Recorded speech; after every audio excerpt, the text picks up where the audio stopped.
शिक्षा वो शेरनी का दूध है जो पिएगा लोग चाहिए जातीय आवासीय बनवाने के लिए, उसमें पैसा फलना का बेटा पीजी कर लिया है, अभी तक कहता तो का दावे करते हैं। हम किस पे विश्वास करते हैं, वही विश्वासघात करते हैं। सर बोले तो विद्या ददाति विनयम विद्या की पूजा होती है। हम अगर पढ़े हैं अच्छे से तो हम कभी भी भूख नहीं मरेंगे, कहीं ना कहीं बेहतर कार्य करेंगे।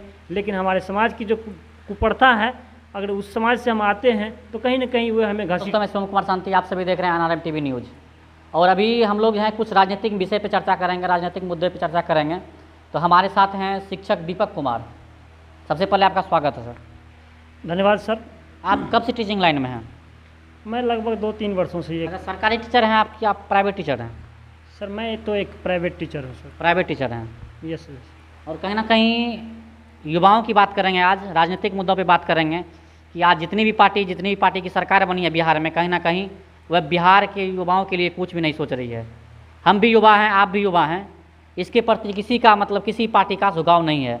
युवाओं का पलायन हो रहा है। आज बिहार से लोग धक्के खाते हुए दिल्ली जा रहे हैं, मुंबई जा रहे हैं, पंजाब जा रहे हैं, बाहर जा रहे हैं कमाने के लिए।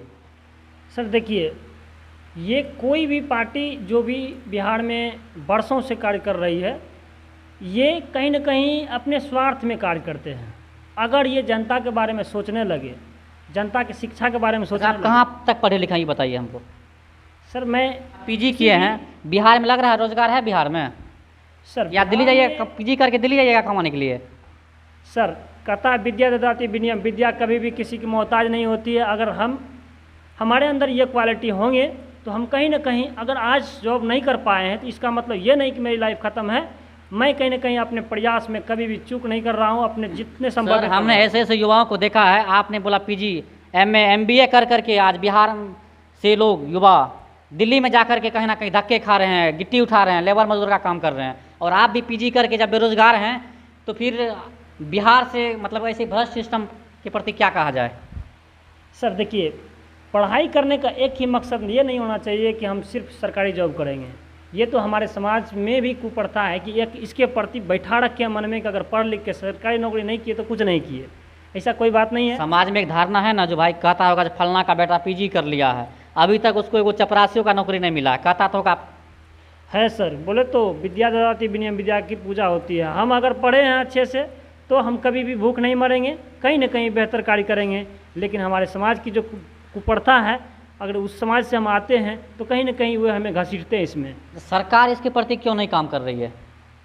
सरकार तो सर अपना पेट भरने के चक्कर में रहते हैं। सरकार कोई भी हो, किसी भी पार्टी के हो, वो जनता के बारे में जितना सोचना चाहिए, जितना करना चाहिए, वो नहीं कर पाती है। तो वो अपने कमी को दबाने के लिए कुछ से कुछ जनते के ऊपर ये अपना लपेटते रहते हैं। अच्छा, इसमें गलती किसकी है? चुनने वाले की गलती है, बनाने वाले की गलती है, कहीं ना कहीं जनता का ही तो गलती है। वो तो अपने खुद सरकार नहीं बन गया है, अपने से तो गठन नहीं हो गया उसका। कहीं ना कहीं हम लोग ज़मीन के स्तर से चुने हैं, विधायक को चुने हैं, एमपी को चुने हैं, तब जाकर के आज मुख्यमंत्री और प्रधानमंत्री बना है। सर जिनको भी चुना जाता है, चुनने से पहले, वो सरकार में आने से पहले बड़े बड़े दावे करते हैं। हम किस पे विश्वास करें? जिस पे विश्वास करते हैं वही विश्वासघात करते हैं। तो फिर ऐसे विकल्प को चुनिए जो समाज के लिए काम करे, नया काम करे। जो अगर आप लोग या समाज का लोग कोई भी है, अगर जाति धर्म के आधार पर वोट करने लगेगा तो फिर यही हाल रहने वाला है युवा सबका। सर जाति धर्म से तो कहीं ना कहीं उठ के हम लोगों को सोचना चाहिए। लेकिन बिहार क्या, पूरे देश की बात की जाए, पूरे देश में भी ये जाति प्रथा है। प्रॉपर बिहार में ऐसी नहीं है कि सिर्फ बिहार में है। तो ये जहाँ शिक्षित लोग ज़्यादा हैं वहाँ पे कहीं ना कहीं ये कम होता है, और जहाँ पे शिक्षा का दर कम है वहाँ पे अधिक होती है। इस तरह से जैसे अगर हम बात करें बिहार की, तो शिक्षा में अंतिम से 1 नंबर पे है बिहार। इसलिए सोच नहीं पाते हैं, समझ नहीं पाते हैं किस तरह से हम चुने जो हमारे विकास का कार्य करेंगे। अच्छा, फिर भी लोग यहाँ से पलायन कर रहे हैं और एक नई पार्टी का गठन होने वाला है बिहार में, और जगह जगह पद यात्रा कर रहे हैं। प्रशांत किशोर जन स्वराज के नाम से आप सुने होंगे। जी सर, जी सर। तो उसका कहना है जो हम बिहार को बदल करके रख देंगे, हम ज़मीन स्तर से काम करेंगे, अच्छा मुखिया चुनेंगे, अच्छा वार्ड सदस्य चुनेंगे, अच्छा सरपंच चुनेंगे, तब जा कर के हमारे पंचायत का विकास होगा, हमारे राज्य का विकास होगा, हमारे क्षेत्र का विकास होगा। तो ये बात कहते हैं। और उन्होंने ये भी कहा है जो जिसकी जितनी हिस्सेदारी होगी उसकी उतनी भागीदारी होगी पार्टी में। कहने का मतलब ये है, जो अगर हमारे बिहार में 18% मुस्लिम वोटर है तो 18% के हिसाब से उसको आरक्षण मिलेगा, पार्टी में टिकट मिलेगा। यानी 18% के हिसाब से 40 सीट होता है, 40 से 42 सीट होता है मुसलमानों का, तो उसको उतना आरक्षण मिलेगा। 15% है यादव समाज का, बिहार में यादव समाज वोटर हैं, उसको 15% के हिसाब से मिलेगा। 40 सीट महिलाओं के लिए आरक्षित कर दिए हैं पहले से। वो क्या ऐसे मतलब बात करने से भी बिलीव किया जा सकता है? देखिए, आदमियों का बदलना, ये आदमी गिरगिट से बड़े रंग बदलने में एक्सपर्ट होते हैं। वो जिस आधार से बोलते हैं उस आधार से अगर सब कुछ लागू हो जाए और ज़मीनी स्तर पे वो फॉलो होने लगे तो कहीं ना कहीं से ये जनता की कल्याण की बात है। अच्छा, बिहार में सबसे अच्छा नेता अभी तक में कौन लगा आपको, कौन लगता है?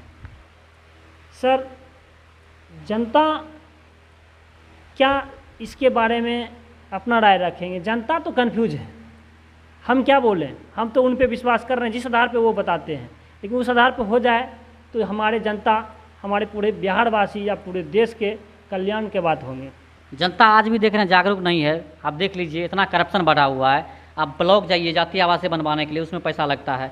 आप थाना जाइए रिपोर्ट लिखवाने के लिए, उसमें पैसा लगता है। इतना मतलब सरकारी काम में भी इतना करप्शन बढ़ा हुआ है। आप सरकारी हॉस्पिटल जाइए उसमें इलाज करवाने के लिए, तो वहाँ से प्राइवेट हॉस्पिटल वाले साँठ-गाँठ किए हुए रहते हैं और वहाँ से आपको ट्रांसफ़र करके प्राइवेट में भेज देंगे। कहेंगे प्राइवेट में नहीं जाइएगा तो आपका पेशेंट नहीं बचेगा। डर इतना मतलब भर देता है। इसमें इस सिस्टम को कैसे सुधारा जाए? सर, ये कहीं ना कहीं से शिक्षा से ही संबंधित है। अगर शिक्षित लोग रहेंगे तो उसको कोई नहीं घुमा सकते, कोई नहीं मतलब डाइवर्ट कर सकते हैं। शिक्षा कहते हैं अंबेडकर जी, शिक्षा वो शेरनी का दूध है जो पिएगा दहाड़ेगा।